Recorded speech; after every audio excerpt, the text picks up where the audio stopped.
Hi everyone, this is Wayne Rivers at Performance Construction Advisors, where we build better contractors. This week I want to talk about AI. AI won't make you successful. It will take leadership to make your company successful. Now, what's this all about? This comes from an article in Chief Executive from March of 25, and they quoted something called the 2025 ALIX, A-L-I-X, Disruption Index. And they said that 80% of executives are optimistic about the impact of AI on their organizations. Okay, I mean, I'm kind of optimistic. I'm kind of afraid of it. I'm kind of optimistic. I kind of don't know much about it. But we've all been through periods of technological gain where we had to basically become uncomfortable, learn about the technologies, find a way to integrate them into our organizations, and they've all been considered disruptive in one way or another. I'm old enough to remember when the fax machine was a disruptor in construction companies, sitting there on bid day getting faxes from all over the state. That was something. But anyway, AI, of course, has the potential to be way more disruptive than just about anything else that we've ever seen. So it's our job as leaders to try to get our hands around it. The article said that having a vision, a plan, and a plan for execution about AI will separate the winners from the losers. Now, what about this is important to you? We want to be winners, right? Given a choice, I think we'd all choose to be winners. AI, basically IT has always been its own silo in companies. AI is a little different. AI could be a business enabler to a greater degree than other technologies that we've experienced in the past. So having your AI strategy only in your IT section may constrain you to what it could be used. You should put together a multifunctional team to be examining AI and see how you can use it.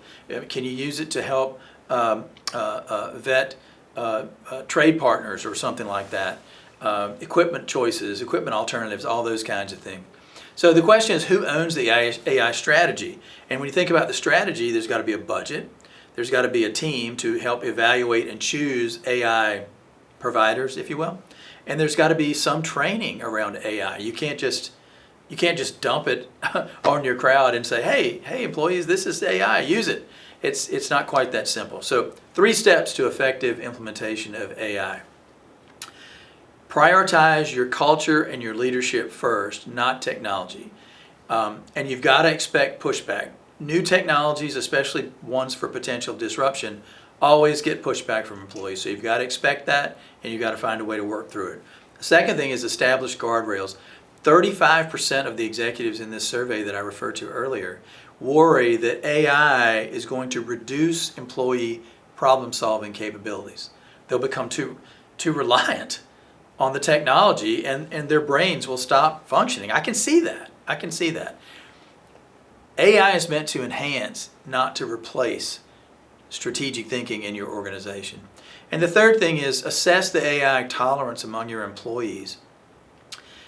Companies tend to introduce lots and lots of initiatives. So if you think back to 23 and 24, you did this and that and some other thing. And new initiatives are viewed often by your employees as, oh gosh, here's another new hot project we're going to work on that the boss came up with.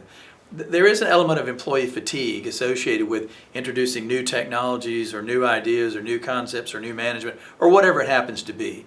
So if you've overwhelmed your folks with initiatives in 23 and 24, dumping this on them in 25 may not be the best idea. So make sure that you have a pretty solid feeling for where your people are on this spectrum before you dump another new initiative on top of them.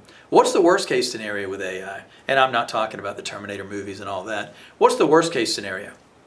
Well, you invest time and money in technology, and ultimately, like all those strategic plans that I rant about, it sits on the shelf and doesn't add any value. So that's the thing. How valuable is your time? In the construction world of today, how valuable is your time and the time of your team?